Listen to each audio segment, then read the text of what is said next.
為咗尋找新出路，李永豪喺16號就喺社交平台宣布重啟個人 YouTube 頻道，積極賺錢啦。咁個老豆都已經係叫做冇晒錢啦，咁又五勞七傷啦。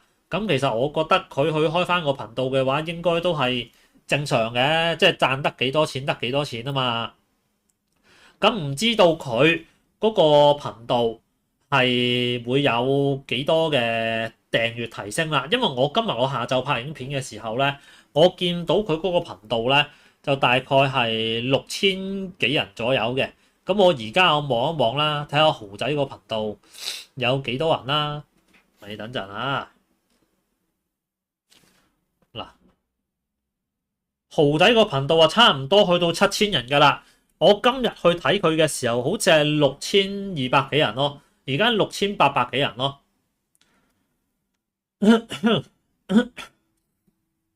嗱，你繼續啊。